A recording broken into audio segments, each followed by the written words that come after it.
You know, we are like echoes into, and we ripple into the world with our impact that we have, and makes me very teary to talk about it, you know? We're here to give something into this world that ripples on when we leave, all of us, even if it's just the memory of who we were by our grandchildren. We're here to do that. And therefore, my encouragement for each of us is to ask ourselves, where are we shifting into another form? And the form is of the heart. The form is of the lion and the heart chakra and the heart center of our being.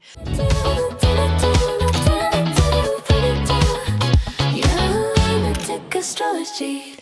We have the total solar eclipse on the heels of August the 12th, changing the reality structures that we live in. We're likely to see what I call the Kingslayer archetype play out, which means that we'll see the loss of life of major world political figures. But at the same time, we're being collectively invited into an initiation that involves the word mermaids. I know, mermaid, you've got to be kidding me, Lori. No, I'm not being super woo, but I'm being a little bit woo. In today's video, I'm going to break down some of the concerns I have about world leaders unaliving, being unalived, losing their life, or just passing away under the influence of this total solar eclipse with the South Node on August the 12th. Some of this stuff is also perhaps already been playing out because this eclipse energy was active at least a month to 6 weeks before August the 12th and will continue to be active for the months that follow. When we talk about eclipse energy, we don't expect everything to happen on the day of the eclipse, and I'm going to show you why. I'm going to talk about a few examples from past solar eclipse in the sign of Leo, as well as just eclipses in general in the sign of Leo over the years. So welcome to my channel. My name is Lori Lothian. This is Western Tropical Zodiac Astrology. In today's video, I'm talking about the world story, but I will touch base very quickly at the end of that, timestamps following the intro, about your sign and the mermaid question. And that is because the South Node at 29 degrees of Leo is on a Sabian symbol that asks us as mermaids to emerge from the ocean waves, ready for rebirth in human form. And that is to say, what way are we transforming and emerging as a collective species and individually into a different form, a higher form than we have known before?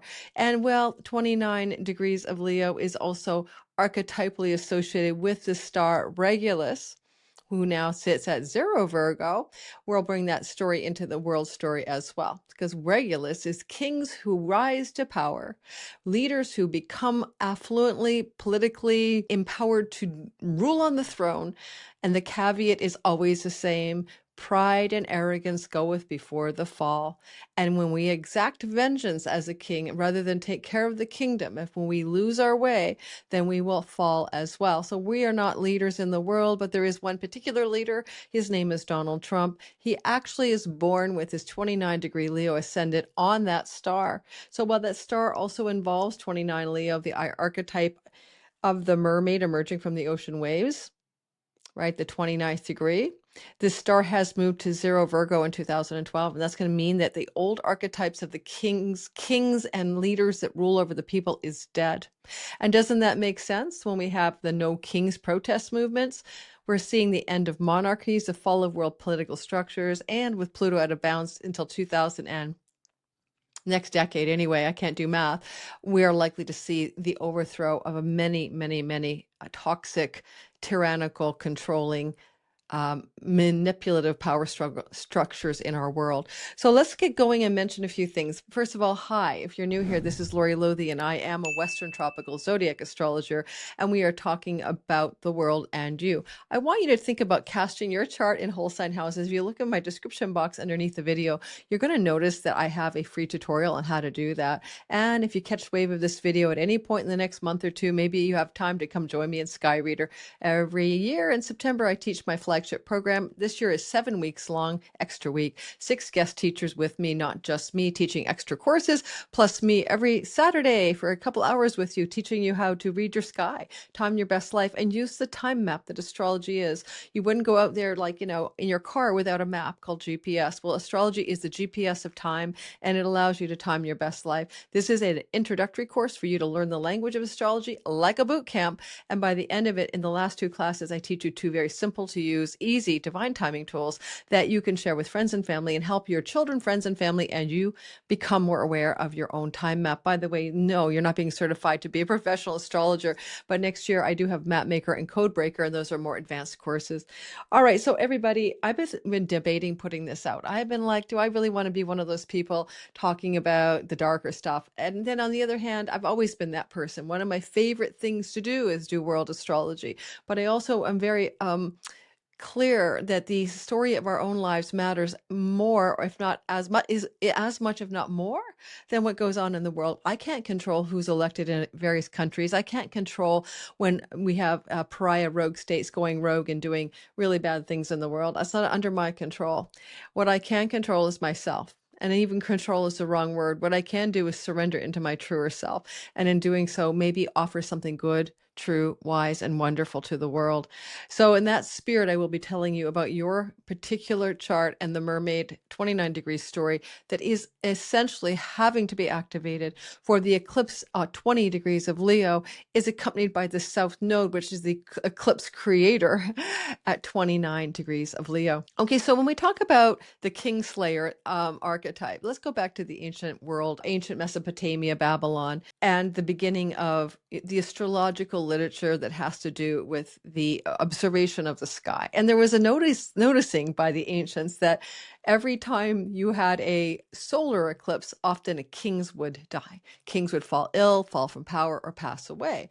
And so what they would do, eclipses in general, solar eclipses, sun, solar, leader, king, sun, will do that. In Leo, even more so, because Leo is the sign of leaders and, of course, performers and kings, but famous people as well. Celebrity culture is leonine. But they would also have like a kind of a workaround for that sometimes, where they would, make sure that they had a mock king in the throne, just in case the king would get ill or die, or someone would attempt to unalive that king. And then that would protect the real king. And then they would slay the actual mock king, the one who was the understudy or the stand-in, just to be safe, so that a king can die, so that the king they want to keep in power doesn't die. It's kind of a ritual magic trick, okay? And believe me, it's been ongoing for a while in the modern world as well. So quite often unalivings that are caused by attempts to unalive people purposefully are also ritual magic as well. So one of the things I want to mention about the sky then regarding the story is that you can't make this stuff up. My favorite expression, although I say SHIT, you can't make this stuff up, is that when I did some historical research. I went back in time and I was like diving into deaths of world leaders during Leo eclipse seasons. And that would mean the eclipses are July and August, and then within, months around that eclipse, or even up to a year later, we should see some kind of important people, great big figureheads passing away in unaliving stories. Now, there's two kinds of eclipses in Leo. There's the North Node eclipses and the South. We're currently in the South Node cycle, which accompany eclipses in 2007 to 2009, 1989 to 1990, and 1970 to 1972. So those were Leo eclipse seasons in the past. And when I went back and did some looking into the South Node eclipses, I did find some incredible stories of people who were, put into unalived conditions. I can't say the other word that starts with an A here on YouTube, for it is a very bad word in YouTube algorithmic land. So you just have to bear with that annoying habit of mine to stay clear of shadow banning or deplatforming or any other bad thing. I'm not a news station. I'm an entertainment station. And so believe me, it's not going with my advertiser rates there. So here's the thing I want to mention. Way back in 1971, the Prime Minister of Jordan was unalived in the lobby of the Cairo Hotel by members of a militant group called Black September. And so way back in 1971, we saw a Jordanian prime minister in office lose his seat. At the same time, back in the same vein of energy, when we go to 1991, in which we were having eclipses, it would have been like there was eclipses in the summer of 1990, and by the time we got to 91, that still lasts. The eclipse has like a year out, minimum of a year out range of impact. King Olav of Norway had a heart attack on January of 91. So we had an eclipse in the August of 1990. And so that was still in the influence of that time frame. He was 87 years old, called the People's King, and he was then succeeded by his son. Now, to me, that would be a King Charles story. King Charles is one of the people in the crosshairs at this time. J.D. Vance, Donald Trump, King Charles, okay, celebrities, Madonna, maybe Erica Kirk and Tulsi Gabbard, rectified charts by me, just to name a few, who you might see some major eclipsing stories happen. Doesn't have to be unaliving. I'm not saying that could be King Charles decides to step down from his seat in the throne and pass it to his son. Whether he's doing that for health reasons or not, I can't say. We'll see. I suspect health. And then when we talk about, so I gave you a 71, I gave you a 91 story. These are South Node eclipses in Leo, South Node surrender, let go, release. Okay. Major other stories in the past, 2008 and 2009, those 2 whole years. Yes, the world financial crisis, South Node Leo stories. We had some major targeted unalivings happening at that time. So the top Hezbollah military commander was unalived in Damascus, Syria, and it was an operation widely attributed to foreign intelligence, particularly the blue and white country, probably. So we saw a major world leader of a militant resistance organization defending the right of Palestinians to their own country. We could see more of that in our story of this eclipse as it trundles forward into the future. And also, a senior Al-Qaeda commander was unalived by a U.S. missile strike in also 2008. So you're just seeing the normal run of events back then to many degrees, I'd say that. Also, in 2008, the president of Guinea died in his seat of power. He was the president, and it was just old age, I suppose, right? He was ruling for 24 years. He was 74 when he passed away. And also in 2008, we had a president of Zambia fall to death through a stroke. He was 59 years old.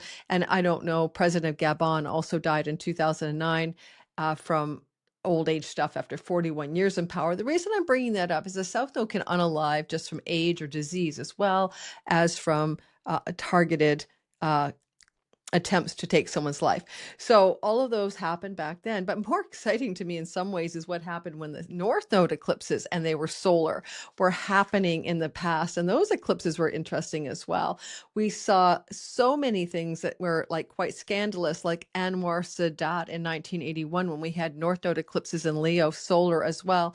There was an eclipse in the month of July, end of July, July 30th of 1981. By October, Anwar Sadat was in a parade and he was unalived by a targeted attempt to kill him, and he was unalived. Okay. And so we saw a major world leader go to his grave. In 1991, the King of Morocco passed away as well. 1999 was a Leo eclipse with the North Node, not the South Node. And that particular Moroccan king passed away suddenly. I think he had a sudden death. I can't remember, a stroke, a heart attack. And that was connected to the eclipse cycle just a little bit before the August 11th eclipse, 2 weeks before he passed away suddenly. So again, sudden losses of life as well as targeted losses of life.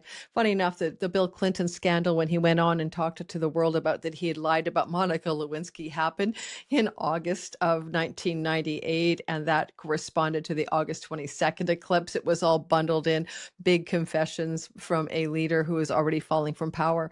Back in 1998, Donald Trump, who has his ascendant at the very end of Leo, went on a scandal, scandal broke out. We was talking all about Clinton and how Clinton was, made mistakes, and how he was telling everybody that, that was a terrible administration and all of that. But he also went viral on People magazine for a fake story. And this is before things went viral, 1998, that he had said that Republican voters were the most stupid voters in the history of voters, or something like that. Can you believe he said that? So that trended all over the world and went massively viral. But we were talking about something he apparently said to People magazine, and People magazine sent out a correction, said, we have no archival records of him ever saying that in our magazine, so it was a false story. But there was a scandal around Donald Trump, okay, when we had that eclipse structure in 1998, although it was a north node eclipse close to his ascendant. So we could say that we could see some scandal about that president as well. Now that you've got the lay of the land, we'll call it Kingslayer energy for lack of a better word, one way or the other. I guess I'd say that there's a possibility we're going to see a flurry of a celebrity or world leaders stepping down from power, becoming ill, or being unalived, or something happening to them. So let's see what happens. We'll be able to keep a tally, so to speak, and check in with you guys after the eclipse. The eclipse of the 20 degrees on August 12th. Give it a week before and maybe up to 6 months after to really get the thrust of some of this stuff. This is August the 8th, the Saturday that I'm recording for you. Let me grab some water. So but who knows when this is coming out. I'm going to try to dump it out Tuesday, the day before the eclipse. Now I want to talk about mermaids. I want to talk about mermaids. There's a lot of focus on the Sabian symbol, one of 360-degree channel symbols by Elsie Wheeler, about the actual eclipse, 20 degrees eclipse, which you round it up. Okay, you round it up. You round the eclipse up to, right? You want to round the eclipse up to the next degree. And it's about chickens with their head off quacking. Okay. Okay, so we have chickens with their heads off quacking or like spinning dizzily intoxicated. I just think that just speaks to the whole archetype of the South Node itself, which is a butt end of a serpent without the head. But it does make me think about the current administration in the United States. I am Canadian. It seems like they are chickens with their heads off. But there's something I want to say about the energy of the South Node at the 29 degrees right now. Now, if I was to round it up, which is more traditional in the Sabian symbol land, I can round it up the other way. I can go, the node is at 29 degrees and we would round it up, and we could do that. It's a little bit difficult to know because the nodes are retrograde, how to treat them when it comes to Sabian symbols. And I tend to like to take the Sabian symbol and give it a flanking and a central story. So at the central story, like we just took a 29 degrees face value because there's mean and true nodes. So the nodes are never like exactly perfectly anywhere at one time. But knowing that there is a collective energy around the 29th degree, it represents the Regulus star that was there until 2012. Stars move 70 degrees every year. If I think about that, I think about 72 degrees.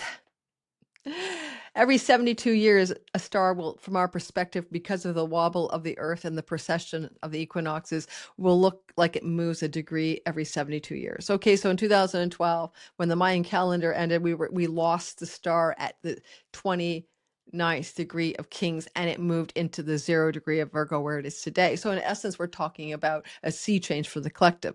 But the node itself is currently at 29 degrees of Leo, and that's going to be the mermaid story. But then if we take the node and we think, oh, well, it's a Sabian symbol, should we round it up, in zodiacal order? And that would be the rounding it up to 0 degrees of Virgo. And that's a portrait. The significant features of a man's head are artistically emblazoned. So in the world story, my feeling is that this is going to be about what we do when we take a man's head and we emblazon it, okay, in a portrait of some kind.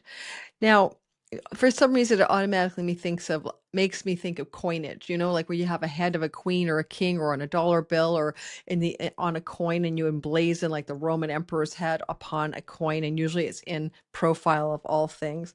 And there's something about that really feels to me to again bring my attention back to the archetype of render unto Caesar that which is Caesar's, Caesar, kings of some kind. It makes me feel there's something about humanity and its portraiture and a head of a man.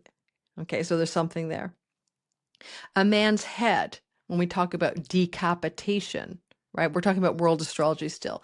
When we talk about decapitation, we talk about capital, caput. We're talking about head, taking a head off, decap, cap. So the man's head emblazoned in a portrait. I think this is a sign that we're going to see a decapitation of a major world figure, probably a world leader.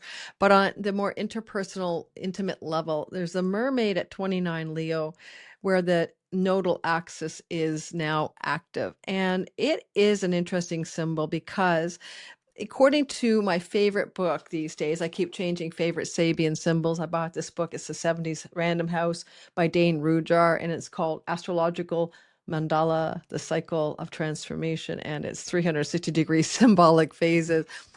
It is very evocative, and I think this is for all of us. I think there's something here for all of us.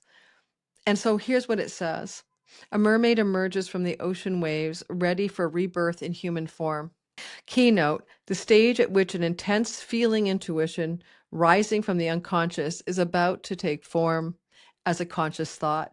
And it says that the mermaid will personify a stage of awareness still partially enveloped by the ever-moving and ever-elusive ocean of the collective unconscious, yet already half formulated by the conscious mind. Any creative thinker or artist knows well the peculiar mix of elation and anxiety characterizing such a stage.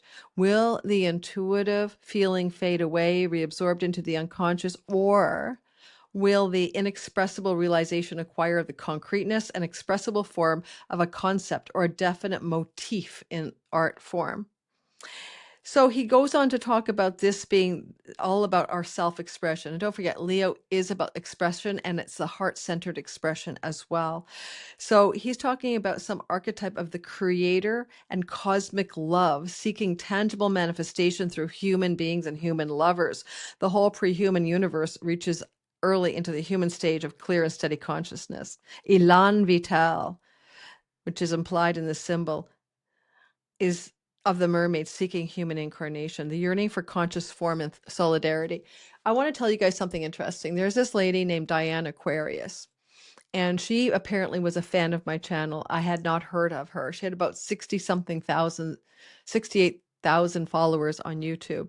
And she had talked about me in a video just before she passed away unexpectedly.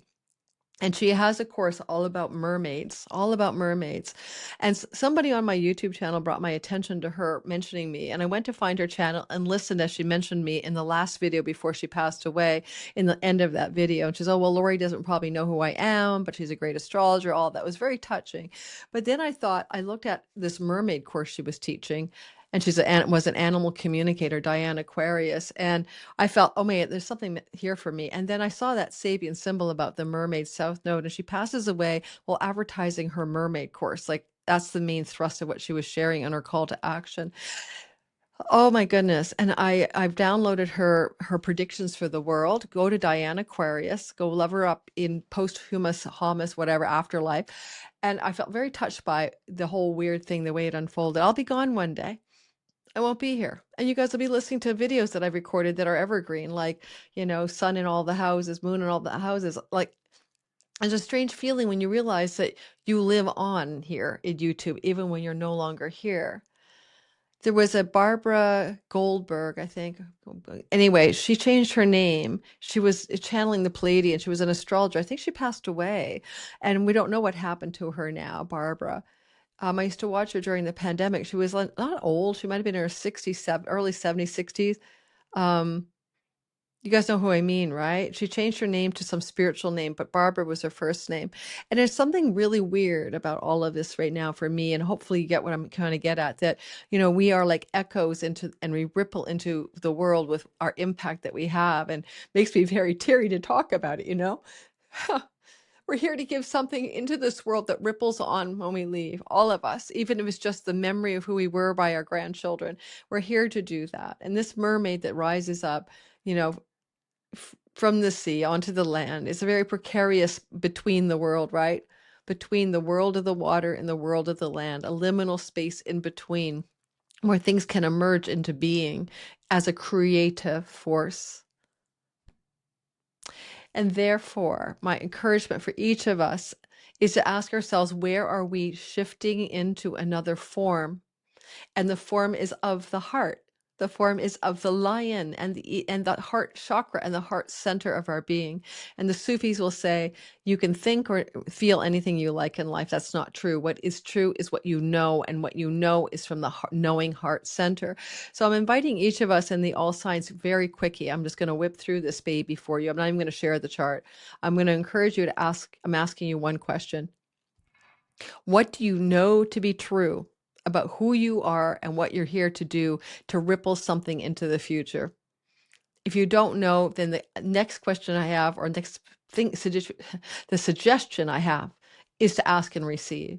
Ask for a guiding light, a synchronistic true moment. Ask for the path to be shown to you.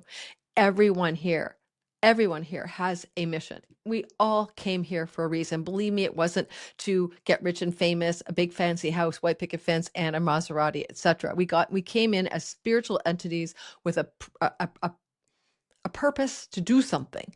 I think the purpose is for everyone to awaken up to their true identity. I think that's the main purpose, which is that we're spirit playing in matter. And this is just a big video game simulation. But while you're here, what else would you like to do? That you came in and know to be true about why you're on the planet. Because whatever you're really here for as a spiritual essence, it's not just to clean up your karmic mud. It's also to leave something behind for the rest of the generations that follow you in the simulation, right? All right. So that's the vibe I want to bring to your attention when I whip through the chart. All I'm talking about, because I've already put out an eclipse video talking about this eclipse cycle itself, your next 18 months. Go watch that. It's pinned to my channel. Go watch the eclipse video that would have come out today, Saturday, August the 8th, on the Lionsgate portal. I tried to go into lioness colors for you guys with my liony yellow flowers, solar flowers. But just know that you're in a cycle that is like your life at the end of 2007 to the end of 2009, or throughout, 89 to the end of 1990, or like November of 1970 to, let's say, the end of 1972. These are cycles that are back in terms of the nodal axis. And now this eclipse is the first total solar eclipse in Leo in decades with the South Node, right? It takes you a bit back to there was one in 1971, total solar eclipse, and one in 2008. I don't know if 2008 was total, but with the South Node. Okay, you got it. We got it. I feel like I want to sing a song, and we're going to go now. I'm going to talk about your sign.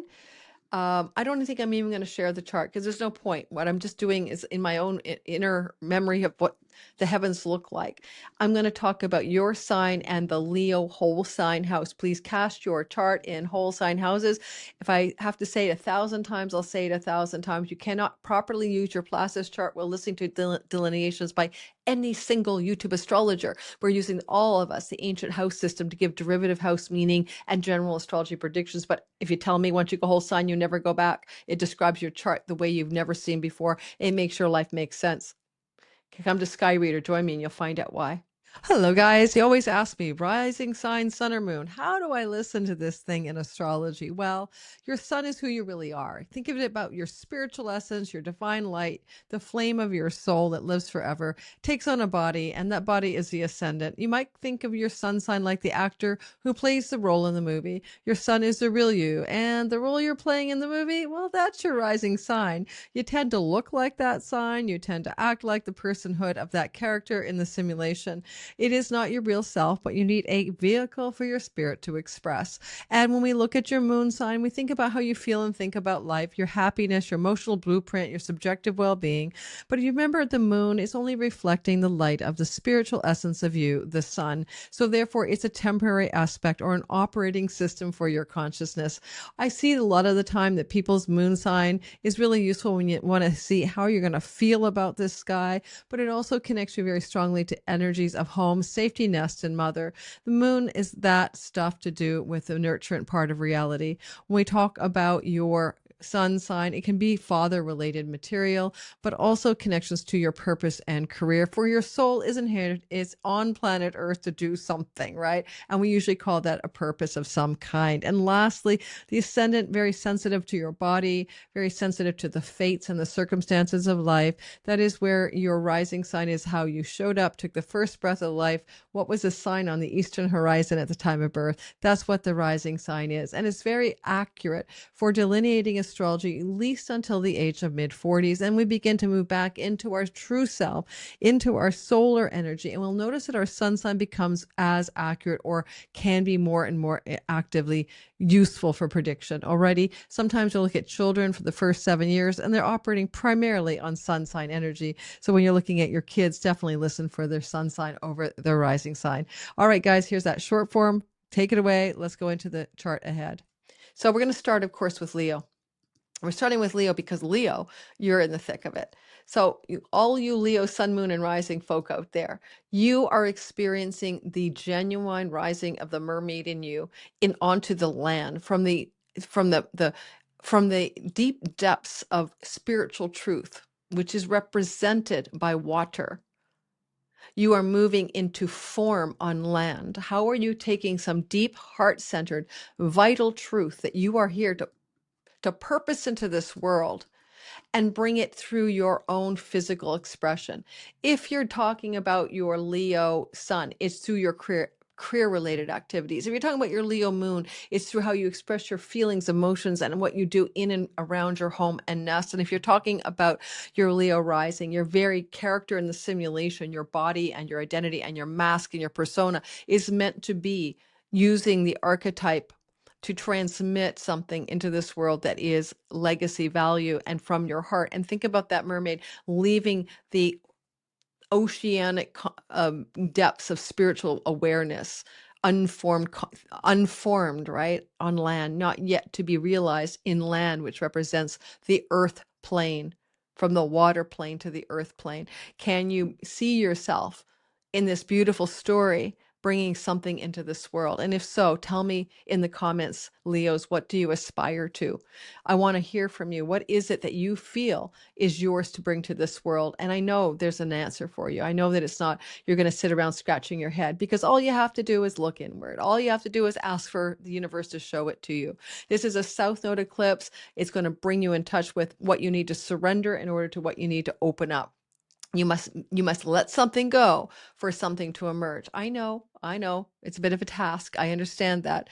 But sometimes we let go with ease because we know intuitively the letting go allows for this clenched fist grasping onto what is already here and is not serving you. And as we open up that hand, Leo, and let something go, a job, a person, a situation, a belief, a habit, then what rushes in afterwards is transformative. Sacrifice and surrender are part of every spiritual story you'll ever read. And there's something to surrender or sacrifice at this time, a sacred gift to give it up, give it to God, right? Let go, let God, because something good is coming in the wake of what you let go of. And you already know what you need to let go of. You don't need me to tell you. That's up to you to figure it out. All right. What about the Virgos? You are the purity virgins of the world, and you are good for ritual magic. And you guys are just amazing. I love Virgo people because you're always here to serve. You want to be of service anyway. Now, we've got the star. We've got the star in 2012 moving into the 0 degree of Virgo, Regulus. And you're here to be a throne-like being on a kingship story so that you can serve the kingdom. So every one of you Virgos listening to me as of 2012, you've been purposed to a greater cause. You are like the Leos before you. They used to have the throne, so to speak. Now you've got it. In this regard, you guys are here, therefore, to look more deeply at your unconscious past lives, solitude meditation, inner life, and spiritual liberation stories, because it is your 12th house. It is activated where this eclipse is happening with the South Node on that mermaid rising from the oceanic waters onto land. Land is form. Bring the depths of your past life content, the many lives you've lived, the gifts and talents you've had there, the depths of your solitude and introspection matter, your dreams at night and your sleep. All of those conspire to allow for this fertile space for the mermaid to come up from the depths of the ocean and approach a landing in the real world. This is really a powerful story for you, because what I feel you can do with this, you can go to an ashram, you can meditate, you can find a spiritual teacher, sure, but you can simply go to sleep, because sleep is a very 12th house thing, and ask for divine guidance as this eclipse approaches. Say, hey, show me in a dream or a meditation what it is I need to know, because you're being called as a Virgo to serve a really greater purpose. Because with Regulus now in your sign, that star suggests you're here for, yes, fame and glory and power and wealth, but all kings lead and serve the kingdom. And so the good king within you, or the good monarch within you, be a monarch butterfly, the good monarch within you is being called forth. This is a powerful eclipse. You're not going to get another eclipse cycle like this for 18 years. And so watch the intro if you need to. Watch my other eclipse video. You haven't quite ever seen an eclipse like this. Totality is here. A total transformation from the depths of who you are. Excellent eclipse for every single Virgo listening to absolutely jettison an addiction, because everything about this eclipse, South Node, is surrender. So we do ourselves disservice in the 12th house. It's like how we fall away from the stake of the chart, which is in the primary motion of the heavens, the first house. So you were in the seat of the power archetypally, and now you've fallen away. Where we fall away is we're self-sabotaging saboteurs of our reality. We tend to trip ourselves up. We tend to escape from reality or do addictive things in order to numb ourselves. And so your call is to get off of that cycle. Your call in the sky is to release yourself from that. So this is perfect for like a 12-step program or some introspection or some soul retrieval work, as well as past life regression, and even to uproot yourself from your family of origin and some of the lessons you learned from mom and dad that really aren't any good anymore. No matter how old you are, we often don't make a conscious awareness of the lessons we learned as kids that don't serve us, because parental wounds get passed on, right? So you take for granted what mom and dad thought about reality without thinking. It's the unconscious code. It's the software running in the background of your reality.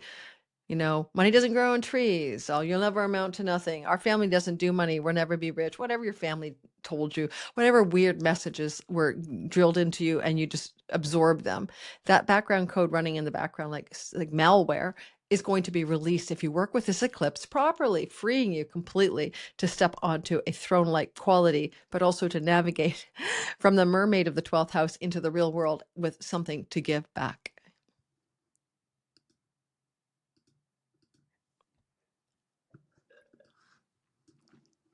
And I'm just wondering if I still have my camera rolling. I do. Okay, so then we're going to talk next about the next sign over, which are the Libra sun, the Libra moon, and of course the Libra rising people. So when you guys are looking at this eclipse energy, you're thinking about your long range goals, dreams, and plans. You want that 11th house to be lit up with a big hearted, courageous energy, and for you to transition from the dream realm of what the mermaid was dreaming into being onto the land. It basically is an option here, but there's a strong call with a trine from Saturn, Neptune in Aries to make your dreams real. And those dreams can be any dream at all. It can be a career dream. It could be a marriage dream. It could be a dream about creativity and art. It could be a dream about money. What are the worldly dreams that you have? And also within the context of those dreams and visions and imaginations and wishes and desires in the 11th house, how can you refine them to be in alignment with your true knowing heart? Because when you do that, then as you emerge on land like a mermaid who's ready to get rid of her sea legs or whatever and get onto the land and be something new, in being something new, you can choose your dreams wisely. Saturn would say with Neptune, dream wisely. And Jupiter says, dream truly. Jupiter's with this eclipse, right? And so dream wisely and dream truly are big lessons for you under the light of the story. I encourage you very much under this story to let go of what dreams you know are just like, outworn and tattered. Like you might have had a goal you set 5 years ago. It made a lot of sense to you then, and you just haven't updated it. You haven't hit the update button on your software of your dreams, and you're running an old software program. So there's a real strong call to lean into a software update, so to speak, about what your true and knowing heart wants you to dream into being in this reality, because this eclipse gives you an ignition for that, and it gives you like a lovely 12-month window after for the fulfillment of a dream. So Jupiter fairy godfather in his joy house in your 11th house with this eclipse, with the south node, with the mermaid, what more are you asking for? Fairy godfather is sitting there going, make a wish true and deep, and off to the races you go, Libra. Hey, Scorpio, sun, moon, and rising. There's nothing like a big old eclipse energy, right, in your 10th house of your chart, because it ripples through every single part of your reality. It's going to ripple through your 4th house of home and property and land and your marriage and relationships and business partners, your body, your identity, and your sense of self, and certainly your career and professional focus in the year that follows this total solar eclipse. Jupiter brings you luck and opportunity, but South Node says surrender. And the mermaid emerging from the sea into the land in the beginning, I explained that in the Sabian symbol where the South Node is lingering. It really reminds me of how you want to emerge into or walk into something that was unformed, which becomes formed. And when Jupiter is in the 10th house, the call is not for power, fame, and glory,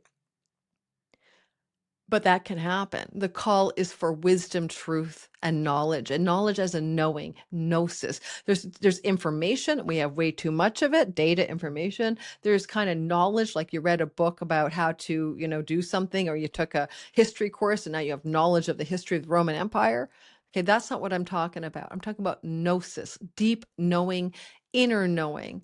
Right. I know the sky is blue. No one has to make me believe it. I certainly don't have to read a book about it or get some information about it. So that deep knowing, this is true knowing, is Jupiter in the 10th house of what your life's career and purpose is meant to look like and how you're supposed to be received by taking praxis or action in this world.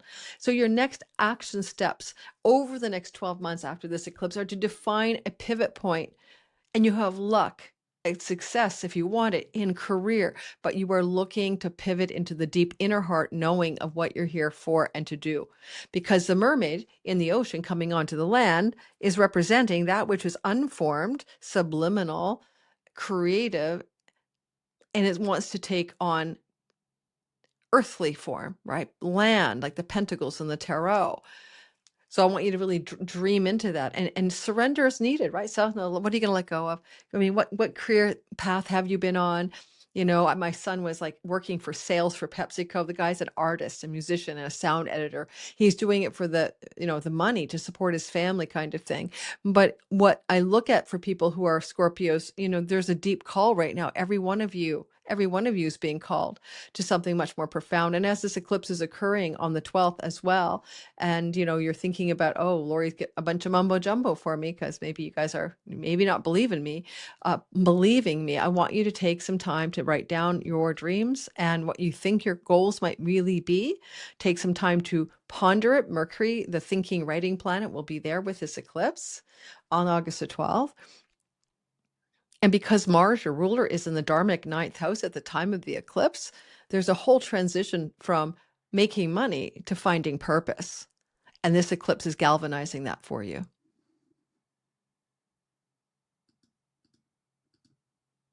Now we're going to move on to the sign that follows you guys, right? Why not? And that will be the Sagittarius, sun, moon, and rising. See, Sag, you are one of the signs that loves the vibe of the eclipse because it's fire trining you. And so no matter what else I say about it, you're good to go. You're like, someone rev me up here. I'm feeling less like Jupiter flows at me. Mercury flows at me. The South Node is up there. The sun's up there. It's like, whoa, in your 9th house. And so there's a lot of like super turbocharged momentum here for you towards certainly a purpose and dharmic path, but also other elements I've covered in another video already. When we think about, though, the idea that there's a mermaid in the Sabian symbol of 29 degrees moving into a kind of emergence from a place of the unformed realms of the creative and the spiritual realms of water, and into the level playing field of material reality, the land, like the pentacles in the tarot. Where do you want to land something that is about a purposeful life direction?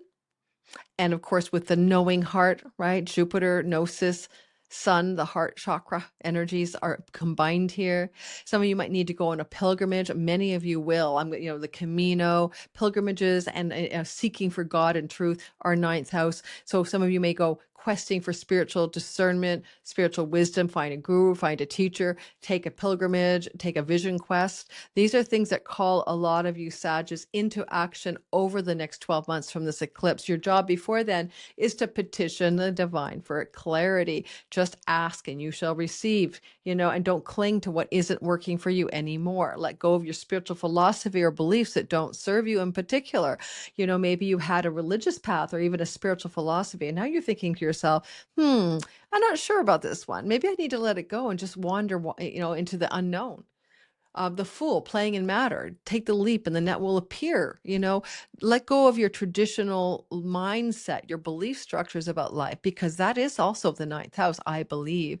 Maybe what you believe needs to go down the drain because a better belief is coming. Because if reality is structured by our beliefs, believe it and see it, so to speak, then maybe you need to upgrade there as well. I'm going to leave you with that. I want you to tell me in the comments, does changing your belief structures matter to you? Do you think you have a great belief structure?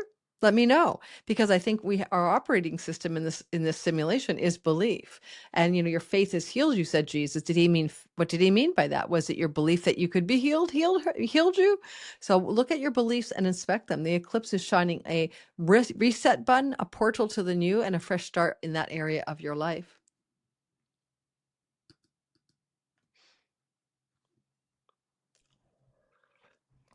All right, Capricorn.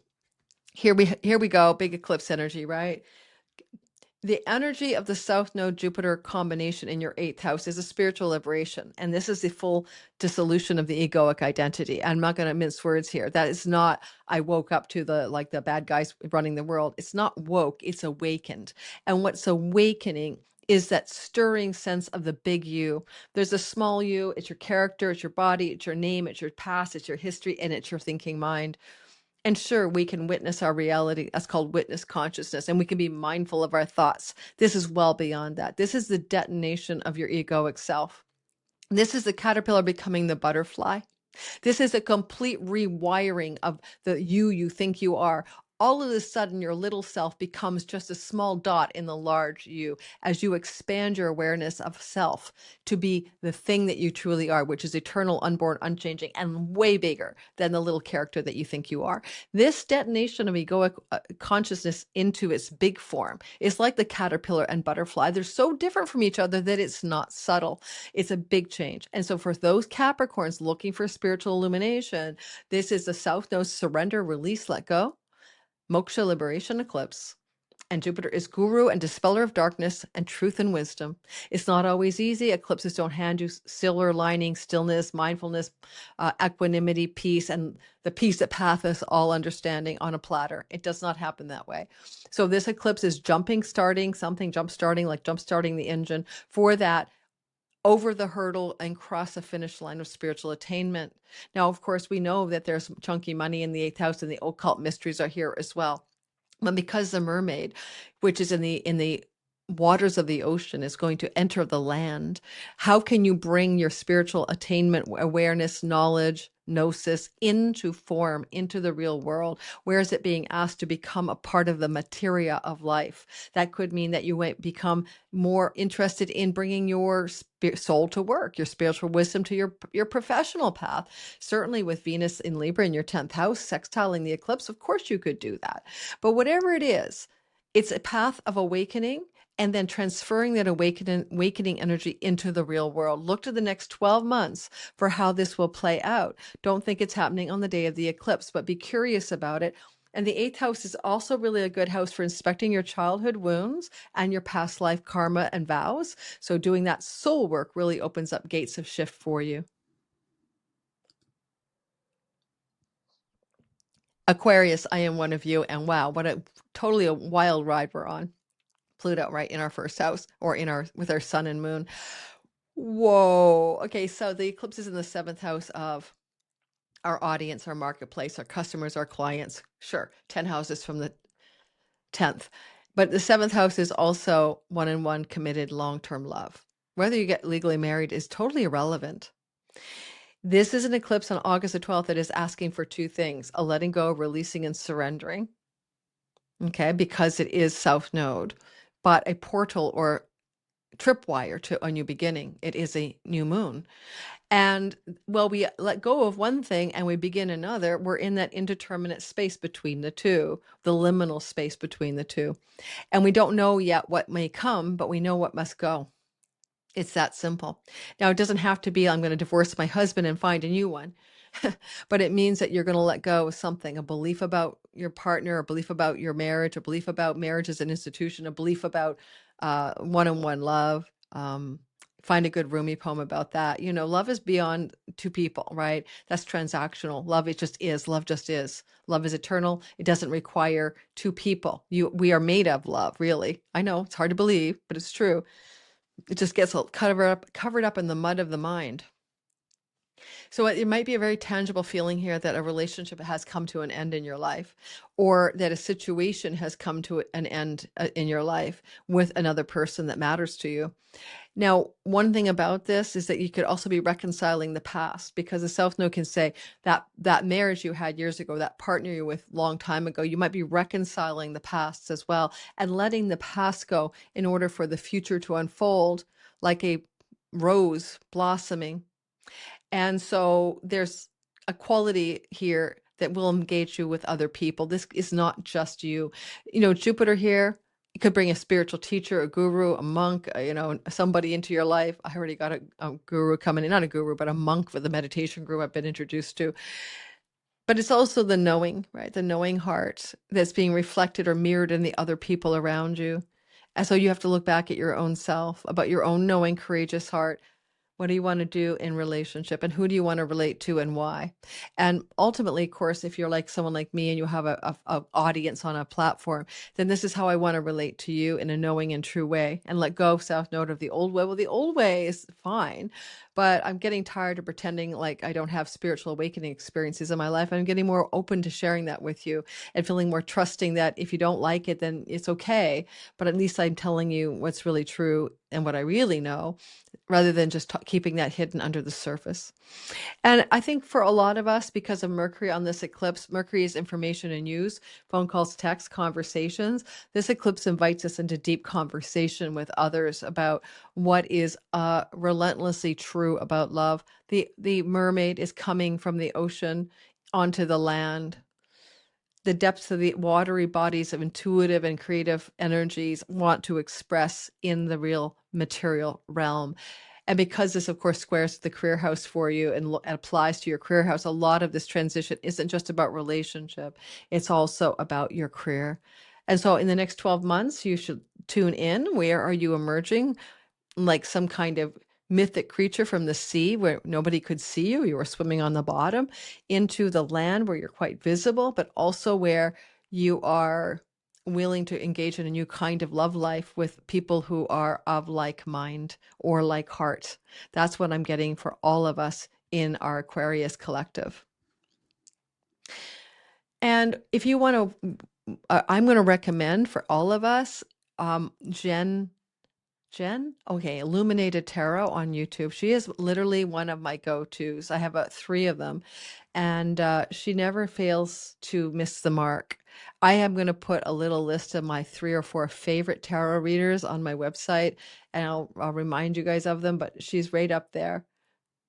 Illuminated Tarot. Go check her out. She's incredible. I thought about that because she always says my collective, right? My Aries collective, and I like that phrasing. Okay, moving on. And you are a Pisces, sun, moon, and rising sign, and you're experiencing a really interesting bundle of energy in your 6th house, where you're going to find things to do with your career, work, job, service, pets, and rentals is very activated. But there's a deep energy here of debt and the karmic debt itself. So when we talk about I owe money to the bank, that's financial debt. But we have a ladybug for you right on my window on the outside. Hi, ladybug.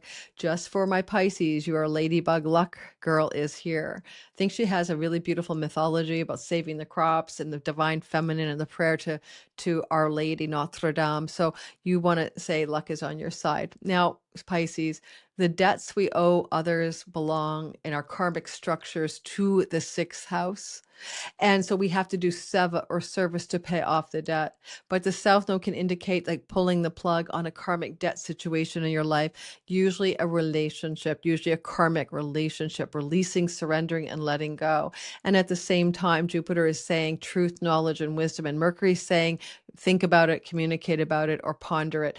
All said and done, if we're keeping with the mermaid is under the water. She's in the depths that are unseen. This is the ocean. This is where the mermaid lives. This is mystical. This is magical. And this is creative and spiritual water energy. And you are made of water, Pisces. So you get this. You're the transcendent mystic poets of our zodiac. And in that 6th house, there is an invitation for you to surrender and let go of any mental agenda The mind is with Mercury here, as well as the moon. It's our thinking, feeling mind, because we can't think and feel our way through this. You can't think and feel your way through this. You have to let go of the thinking and feeling, abandon ship. You have to own the inner knowing, the gnosis. And that piece of your real estate Jupiter with this eclipse says what you know to be true in your karmic debt situations, people with whom you feel you have a karmic obligation and you need to pay it off, trust that instinct. At the same time, trust the path of professional directionality that will emerge over the 12 months in this eclipse cycle. It will guide you to your highest expression of career, where the good, wise, true, and knowing you shines brightly in the world. We're also stabilizing your finances. Trust me, I'm not making this up. It's at Saturn, second house, Jupiter ruling your 10th. This is your path to purpose, but with also the perks involved, the money, the success, the shining brightly. But again, it's coming from the knowing heart. It's not because of a panicky feeling about money. All right, there's that too. So it can also help you eliminate debt. You owe debt, real debt, money debt. Money debt is symbolic of karmic debt. The more money debt you have, the more karmic debt you have. Honestly, you want to get rid of your money debt, get rid of your karmic debt, and serve those with whom you have agreements as souls to complete some path together in life. All right, we're moving past Pisces, sun, moon, and rising and toppling into the Aries folk like me. I have an Aries sun and moon, so I really resonate with you guys with all of the fire we have. Now, I kind of feel here for you that the energy is kind of like, it's a little like the Sages. You're inviting it in, right? You're willing to go there. You're feeling the grace. Okay, that's the key words I have for you. Grace, goodness, and going with the flow. A fire flow, a firestorm of changes here. Because the eclipse is in your 5th house, right? And it's actually your 10 houses from the eclipse. So it will this eclipse will outpicture very broadly in how you show up in the world, how people perceive your identity as a sun, moon, and rising. You're going to find yourself wanting to birth something new. This is the conception, birth, children house for sure. And Jupiter says, birth a new place from the heart center, from the knowing heart, from the depth of who you are beyond thinking and feeling. South node and Mercury says your mind or your intellectual aspect of being, your ideas are graced by Jupiter's blessings of the inherently wise, true energy. But the South node is also reminding you to surrender, let go, and release now. This is a house not just of children and conception and birthing something into being, a project, a book, an idea, a child. And no one's going to just let go of their children, right? I mean, unless you have mental health challenges. You know, our children are a part of extensions of our project on our lifespan. We came in to have them. But you might let go of an attachment to your children. But this is romantic love. And when I mean romantic love, I mean falling in love. I mean romances and rom-coms as well. And the self node would be a releasing. And so it's not so much you have to release a romantic life partner or something like that, as much as you have to release your attachment to what romance is all about. So, you know, when we think about possession or jealousy or attachment or transactional love, you know, quid pro quo love, which can often happen, that's not real love. That's not love at all. That's a deal. I'll make you a deal. Love is without deals. Love is there, period. And it is very unconditional when it's true. So true love is being asked to be known by you, understood by you, realized by you. In the 12 months that follows this eclipse, when it comes to love stories, soulmates can come in. South node eclipses with Jupiter here like this, 1971, and 2008 were similar time frames. And so there's a sense that here comes a potential love or true love. Now, a child can be a true love too, you know that, right? Jupiter is family and children here. And so I have a wonderful daughter-in-law. Her name is Vanessa, and I adore her. And she just had her firstborn child, my first grandchild. And her little one's name is Layla. And that will be like for her, the falling in love deeply with her own child. So you could fall in love more deeply with a child or whatever, but this is also your romantic life. So both are true. And when it comes to creativity and art over the next 12 years, or entrepreneurial and creative artistic endeavors, you'll notice that you're moving into alignment with your heart, and that the way you proceed in those things is all from the knowing heart. And in that knowing heart, life moves with flow, and it feels effortless. It feels like it's divinely orchestrated. Things are moving and you're moving with it, and you're not swimming against the stream of creativity, entrepreneurship, art, and love, and children. That's what I've got for us, Aries. Let me know how you feel about that. You're a mermaid emerging onto the land, and you're going to stick the landing with creativity, with art, with entrepreneurial endeavors, with love, with romance, fertility, and children.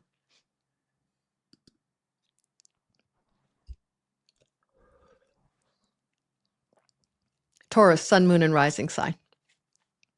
Wowzer. Yeah. So angularity here for you. Fourth house. This is eclipse energy in your fourth house, means it can turn your world inside up and upside down. This is going to maybe change where you live in the next 12 months, your relationship status in the next 12 months, your job and work situation in the next 12 months. And under all of that intensity, you change as well. So the I am qualities of you are the I am blank. Fill in the blank. I am blank changes.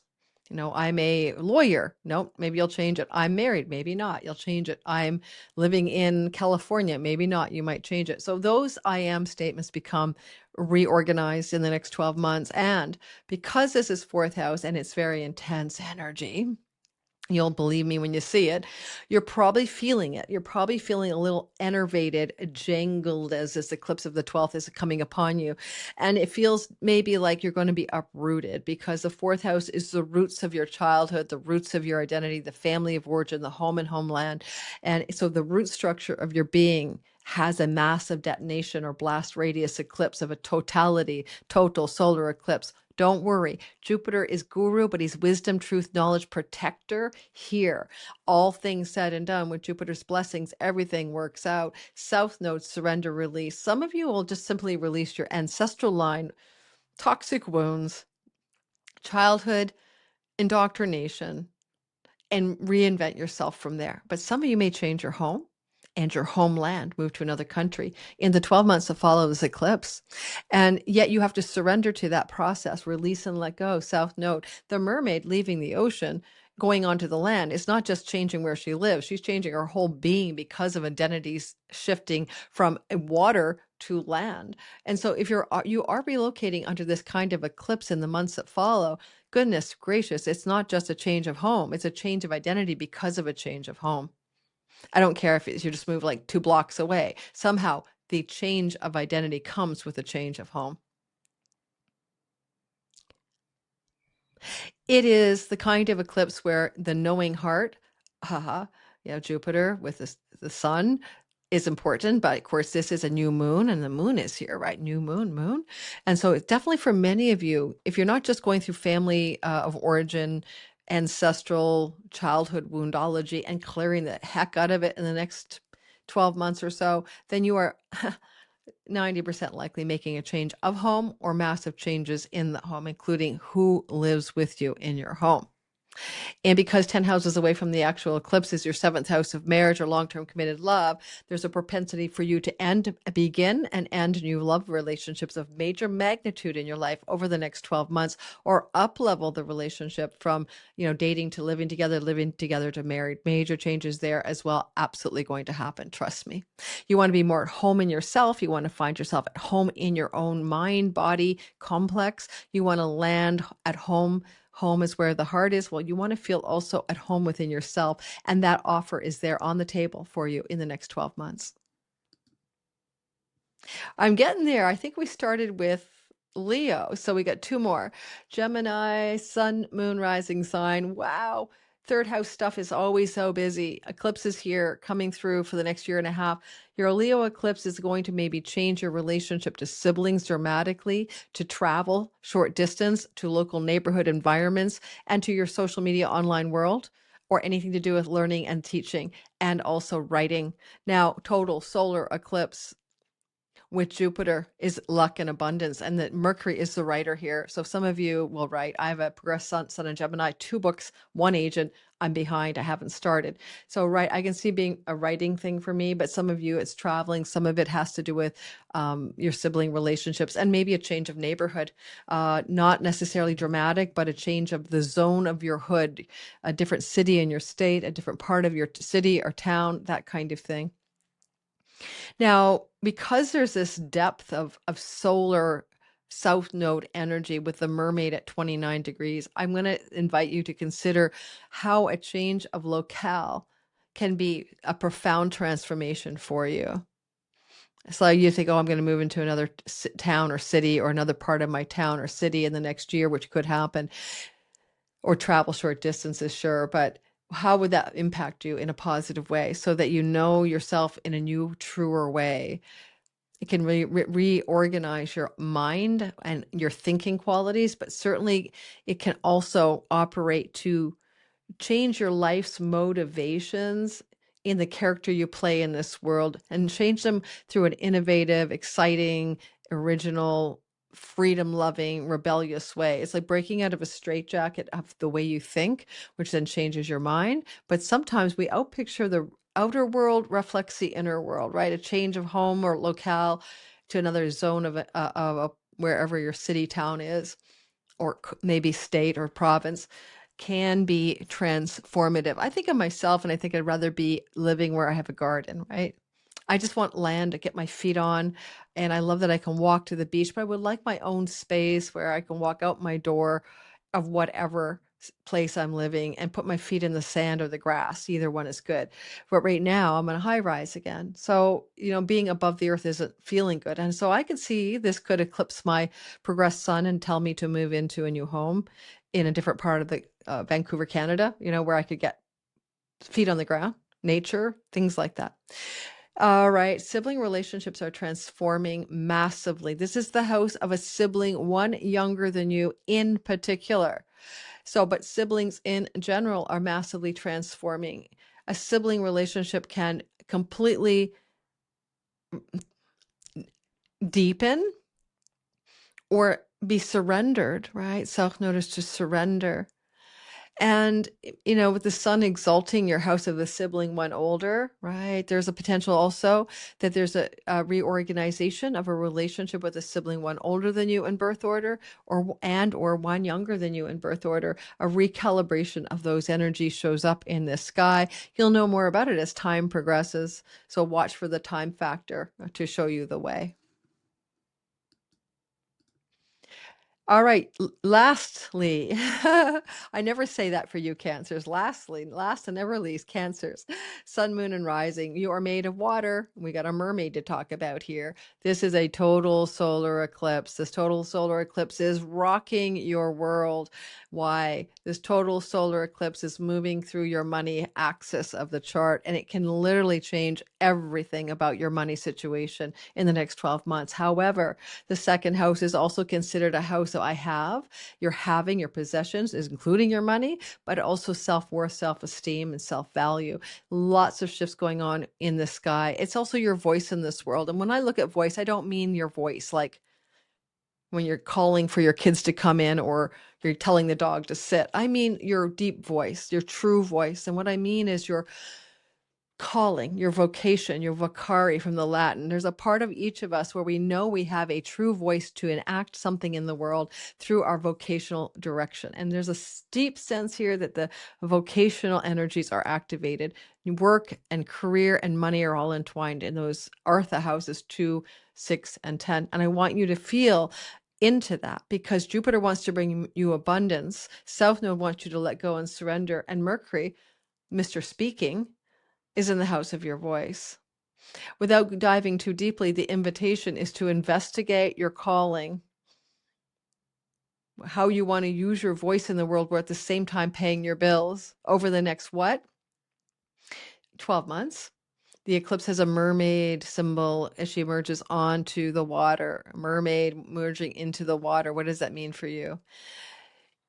I mean, from the water into the land. Well, you might have unformed creative, spiritual ideas of some sort about what it is you're here to do for your calling.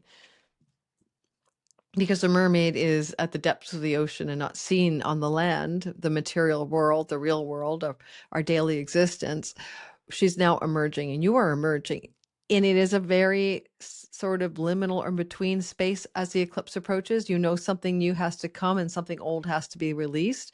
So there's a portal to the new. Well, there's also an opening to an invitation to surrender the old. A lot of you will change your vocational earnings, job, energy in the next 12 months. You will find a new path forward. You will find a new way of making money. Trust me, this will happen.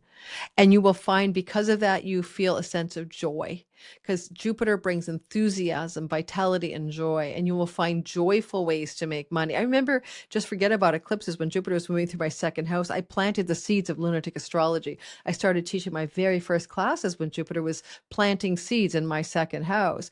And so it became the seed of my joy. And so the seeds of your joy are planted on a new beginning total solar eclipse, where you're also asked to surrender something. And it is how you make money. It's how you have the possessions to food, shelter, and survival. Let go, let God. And certainly with Venus in your second house, it could involve an acquisition or letting go of a property, right? That's there too, or a rental property as well. So those shifts are also evident in your Cancer sky. So don't forget, this was me going into the eclipses with a different angle than I covered already. Go watch my other video that I put out. It's more of a pure astrological dive into the eclipses and your sign that came out on Saturday the 8th on the Lionsgate portal. This one is more motivational and me channeling spiritual energy for you. Don't forget to join me in Sky Reader as well. I'd love to see you guys there. And at the end of this video, I could ask Stella, if she has time, my editor, to append the information about Sky Reader, but we probably won't have time. LoriLothian.com, Sky Reader, Google it, and you'll find all the information you need to know about my Sky Reader class. And finally, this is the Lionsgate portal that I recorded this for you guys, and I'm having a profoundly positive day. As I woke up from a dream and the music started playing in my head, I started hearing a song of all songs, a Madonna song, and had a deep and profound spiritual recognition about reality. I'm inviting you all to not think about Lionsgate portal as a day in the life of you, this idea of the Lionsgate. This is a dog star rising and latitude dependent. It's anytime from July to the end of August. Look for your latitude and longitude at timeanddate.com. In the meantime, big hugs to all of you. Listening out there, allow for the rising of the magical wisdom of the dog star during July and August, heliacal rising before the sun by 20 minutes or so, to invite you into a spiritual truth. And boy, oh boy, this eclipse is a part of that. All right, I don't think I have anything else to say. I woke up today and saw myself in the future with a white cat on the end of my bed. That was a surprise. Talk about a Lionsgate revelation. I would love to have an animal again. Everyone take very good care. Every year I teach Sky Reader in the fall. It's always in September. It's usually 6 weeks long. And this time we're going for 7. We're taking it a little slower, giving you a very kind of leg up first week, which we take the pieces of the sky and teach you to read them in a very constructive and well-paced manner. This is my favorite class to teach. When I teach Sky Reader, I always feel so excited because you have learned to read your own sky. You now know what your chart is all about, and you know how to read the basic language of astrology for your friends, family, and your children, whoever you want to share it with. No, we're not professionally certifying you at Lunatic Astrology, and I'm your teacher, Lori Lothian. We're teaching you to fish so that when you listen to me on YouTube and you're getting all of that guidance, maybe you can also get your own. You know, we don't want to move against the sky. We want to move with the sky. We want to move in the area of our lives that brings us flow and ease, because the sky supports that. And by having a knowledge of what the sky is saying, and relative to our own natal sky, we are able to operate at a new level. That level is about flow. It is about not arguing with what is happening and moving in the direction of what wants to happen. It is so darn simple. Life is full of ups and downs, but if you know that there's a swamp, 2 doors away, and if you walk that way, you're going to get stuck in quicksand, you can avoid that. If you go to the left instead of the right, there's a beautiful meadow with a lake. Why not take that path? The sky is always grabbing us. It's called the grahas, or the grabbers. The planetary planets, like where they're going in the sky, the transits, that moving heavens, the moving stars, the map of time is a map of where we should avoid getting stuck and where we may move forward with freedom. And the grabber part of planets is that they're like almost like celestial teasers, right? They want to grab us and make us move in a direction. Sometimes it's not in our highest and best good. And I don't mean in a conscious, malefic way. I just mean you can take something like Neptune and make it all about transcendence and spiritual union and high creativity and imagination. And you can take it all the way down to drug addiction, and destitution maybe, and even things to do with mental challenges, health challenges. So you can operate at all levels of every planet. In Sky Reader, we show you your highest potential. Now, this is an introductory class. If you want to come to Sky Reader to be your own astrologer and time your best life, then you're coming because you are curious astrologically. You're not coming because you've already taken some heavyweight courses under your belt. You're coming because you've been listening to my channel or other astrologers, and you've always had a curiosity about learning, and you've always wanted to learn to read the sky, which is the map of time. So I'm hoping some of you will come join me there, because I've graduated hundreds of students so far, and the feedback is wonderful. And I invite all of my students, former, to come back every year and play around in redoing the course for 75% off, because I think the more you do it, the more you deepen it. We have guest teachers every year. When you join Sky Reader, you get the archived vault. In other words, you can go back and watch other guest classes in astrocartography, the astrology of relocation, and things to do with zodiacal releasing and more. We have these guest teachers coming in this year, are so much fun. We have a guest teacher about the love codes, Donnie Lim of astrology, learning to read your Venus story. We have a guest teacher coming in about medical or wellness astrology. We have another one showing us about how to choose the perfect day to do something, day and time to like launch your website, get married. That's called electional astrology. We have what's your purpose, dharma kind of thing with another teacher. So what we're doing is we're giving you a lot of content. What you're doing is you're taking time to learn, but also to hold on to that content forever. It is evergreen. Once you have it, you never don't have it. If it's over your head at first, it won't be over your head when you take a second stab at it. Weekly Q&As, different time zones, so we can get people around the world in those Q&As. We alternate between evening and night every second week on Wednesday nights, and usually they're at 5:30 or 6 p.m. Pacific time. We also have the idea that the class itself is now happening at 9:30 a.m. in Pacific time on Saturday, starting on the 19th of September.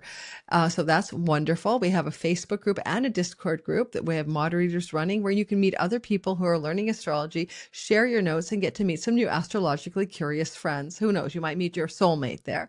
And we're also taking you through a journey that is sequential, from learning to read the sky to being able to use two very profound timing tools to help you understand your reality and begin to move forward with ease and grace. The feedback from Sky Reader year after year has been phenomenal, and every time I teach it, I learn to make it more simple, more well-paced, and more easy for you to grasp. So I'm in 7 years of doing this. I think I'm getting it down finally to a fine art, thanks to you guys. I'm going to show you the website just so you see what it looks like. I'm now moving most of my content to LoriLothian.com. It used to be somewhere else at Padaya. If you're there already, nothing is taken away from you. At this point, though, I'll show you the new website so you can take a gander at what the sky looks like over there, what my site looks like. And I hope to see some of you in class. I always say this, and I'm not making this up. You might probably think, oh, that's a sales pitch. Oh, I might not teach this next year. That's not true. I always wonder if I'm just going to retire and start to write books. And my agent wants me to write a book. And so I have a lot on my plate to get done in this life. Legacy is to leave a book behind. So for me, when I say I may not teach this next year, Lori may not teach this next year. Okay. All right. So this is the website, LoriLothian.com. If you go /sky-reader, you'll be at the introduction to the course and the enrollment page. We're on a discount code right now until the end of July. Well, it's not a code, it's just a discount. There's 40% off the full price. And then in August, depending on when you hear this, there'll be another lower price, not as discounted as July's early enrollment price, but by September, it will go to full price. So make sure that you get in this class with a discount if that's something you're looking for. So you can see this beautiful website was created by my team. I think it's gorgeous. Learn to read your sky. And then there's a preview of what we have going on.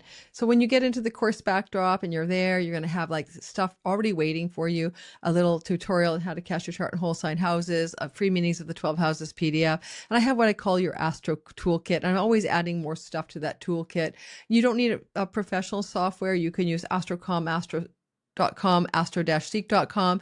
Time Passages, these are free softwares. This is not requiring you to purchase professional software in order to learn in my course. And you'll see that we have the toolkit here. These are elements that go in, how to cast your chart in whole sign houses. These are already in the back end of the program.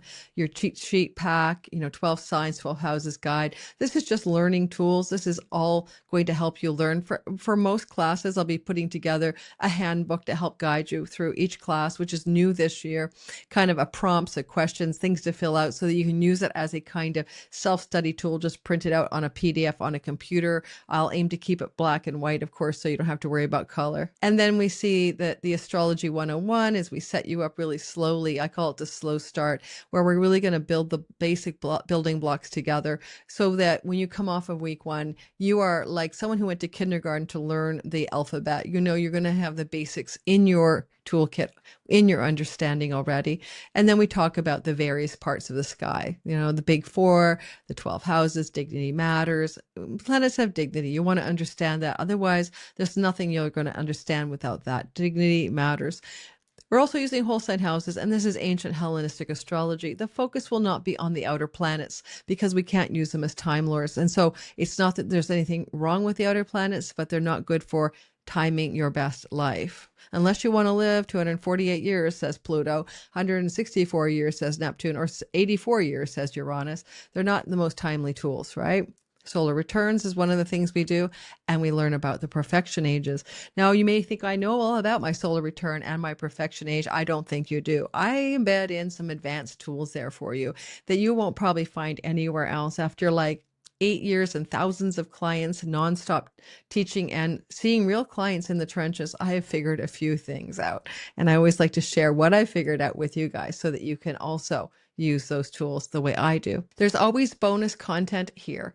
And so you get from me, not to use until you've taken Sky Reader, the birthday chart advanced course as your solar return, the annual perfections advanced course, and how to find people in your chart. Where's my mom? Where's my kids? Where's my husband? Where's my siblings? How to find the planets that represent those people in your chart. That is also a part of a course that I've taught that I give you as a part of your bonus toolkit. Okay, so I hope you guys will go over. I hope you'll have fun if you come to study with me. I would love to see you there. When I talk about teaching, without a doubt, it is my favorite thing to do. It gives me a joy, actually. I remember years ago, I went to see a psychic reader in Coquitlam, Canada. That's outside of Vancouver. She looked at me as I walked in the room. This is like 15 years ago. And she said, teacher, teacher, teacher, you are a teacher. At the time, I was a magazine editor and a writer, and I had no idea what she was talking about. And look at her today. She was right 15 years later. That is my passion. That is what I do. Hope you'll join me. I'll see you guys in Sky Reader, and let's have some fun learning together. Everyone have a very good, wherever you are, day, month, or year. Lunatic astrology.